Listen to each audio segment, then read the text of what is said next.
Thank you very much, Ms. Farhana Asif, the Acting High Commissioner from Pakistan in Singapore. Our next speaker is Sima Kamil, the Deputy Governor, who is able to join us this morning. Thank you so much, Sima Kamil. Thank you so much, Faris. It's a pleasure to be here. Deputy High Commissioner, we're honored to be in your presence. And I'm very grateful to the Pakistan FinTech Association for arranging this, and I look forward to some very interesting interactions. I will focus largely on what the State Bank of Pakistan and how we view both digital and financial inclusion.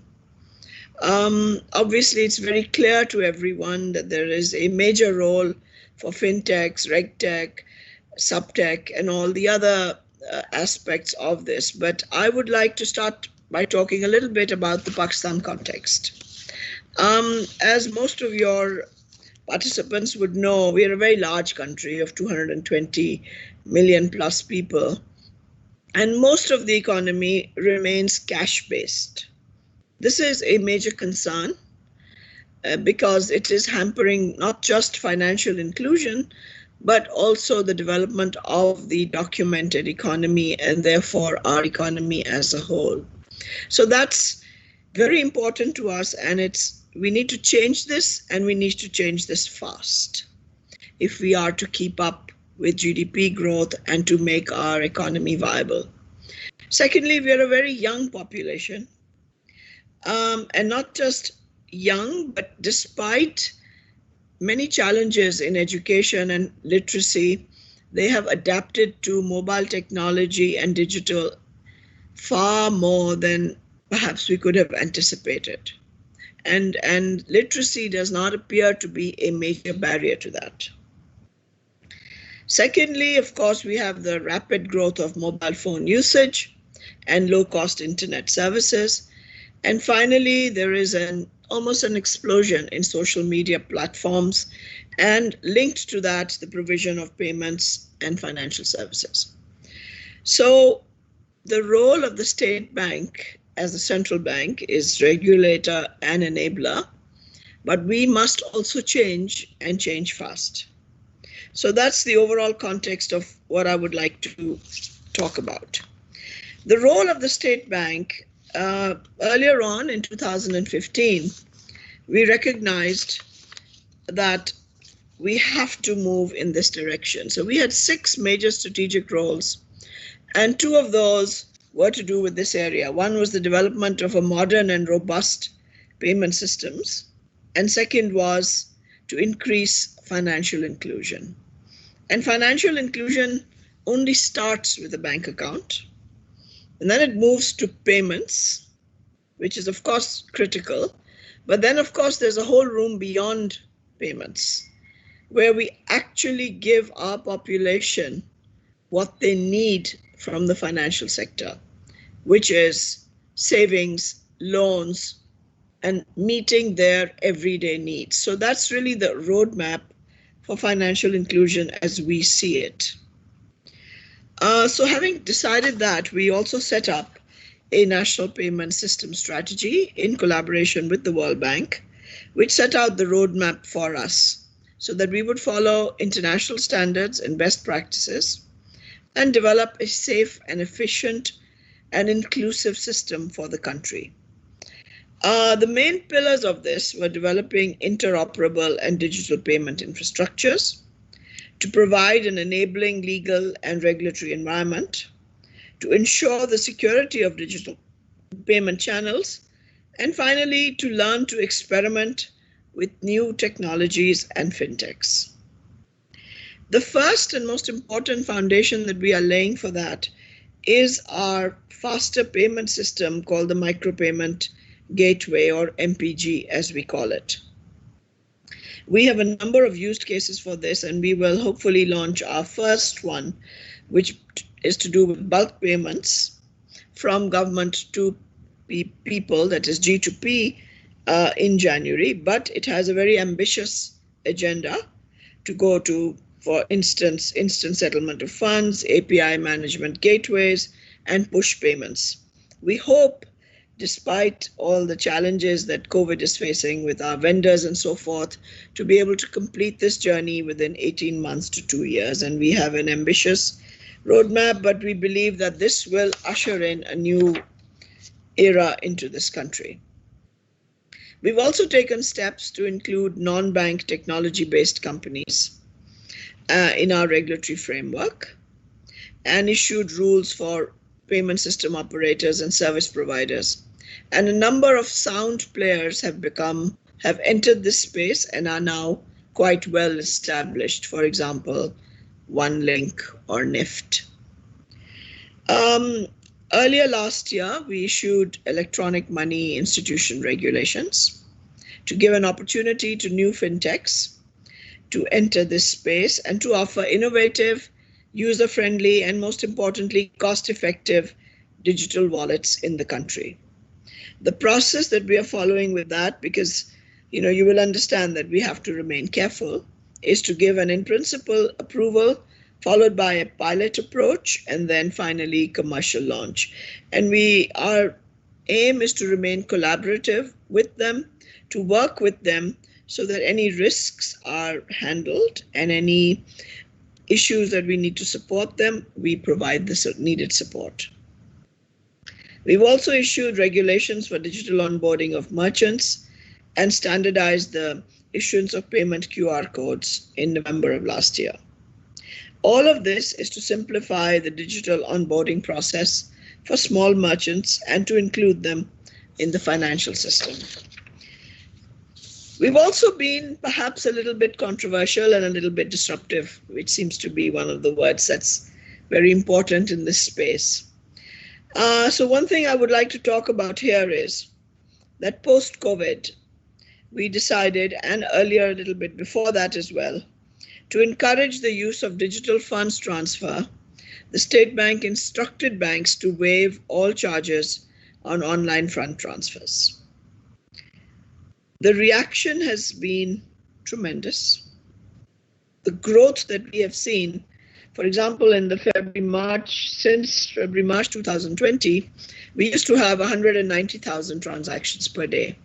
And that has now grown to 800,000 transactions per day. Perhaps in the Singapore context, that is small, but for us, this is a huge increase. And besides this, taking advantage of that, a number of new fintechs have started offering value-added services. We understand that this is a disruptive and controversial move, and we understand that we may have to look at how we move forward on this, but this is something that has made a sea change.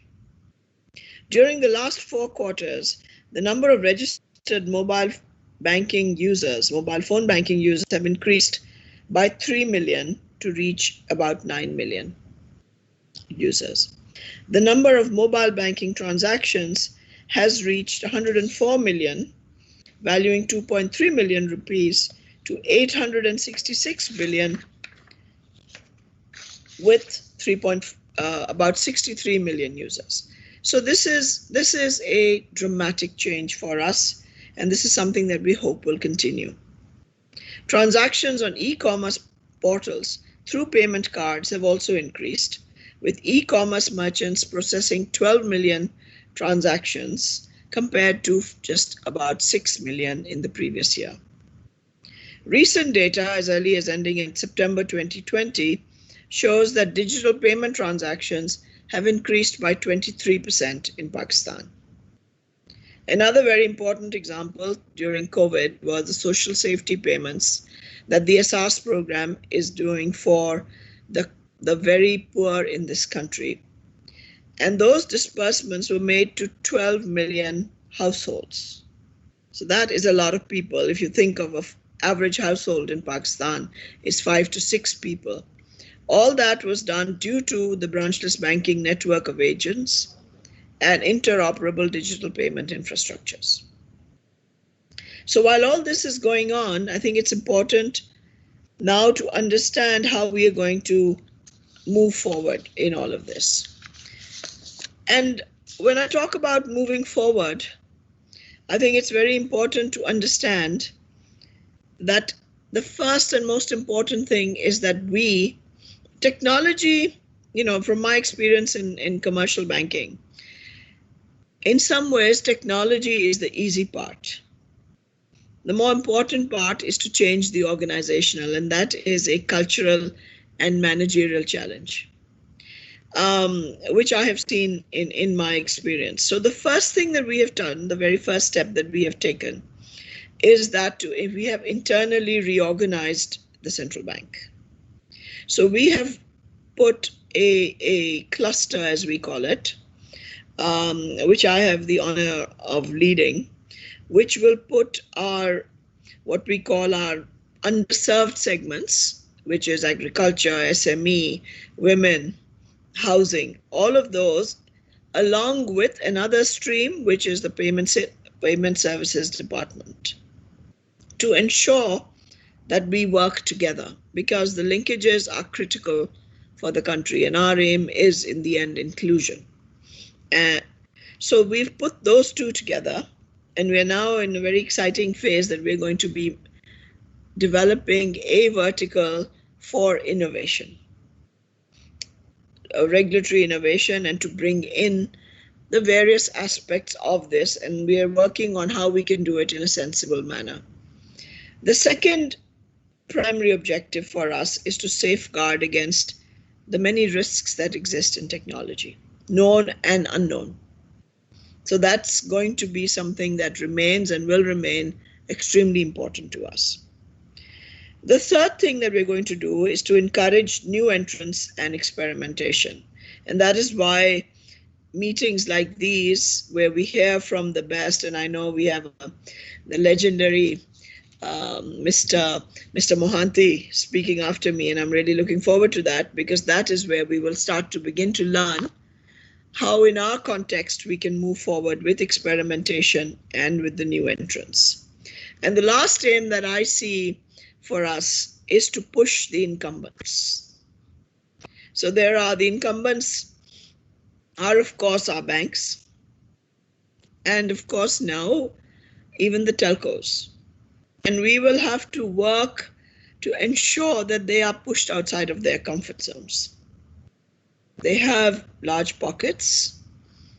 They have a certain way of looking things, which is quite correct. And I think many of them are aware of what they need to do. But our role as a central bank will be to ensure that they move in the direction that is best for them, but also good for our economy.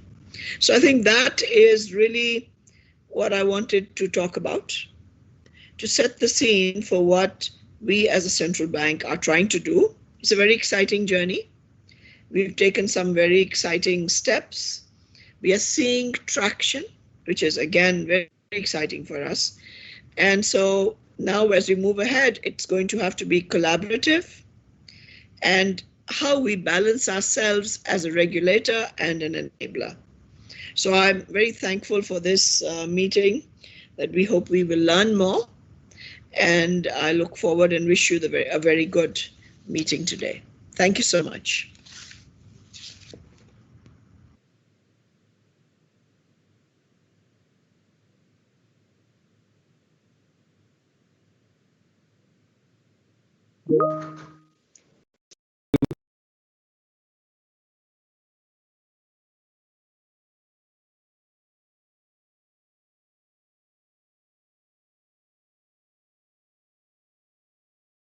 And a context for where we are right now and where we are going forward. And some of the things you mentioned, one of the things that really stands out is you talked about context, and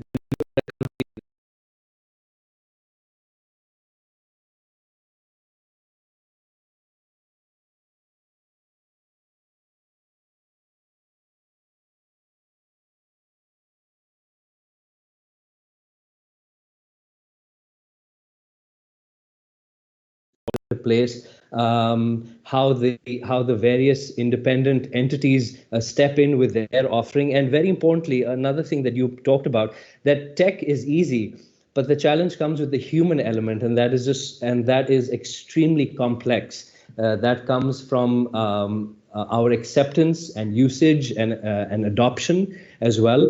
So I mean, this really is an exciting time, and like you said, our next speaker is truly legendary, someone that we're all looking forward to hearing.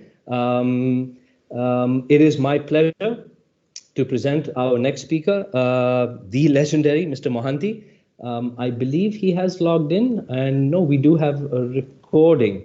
So that's my cue.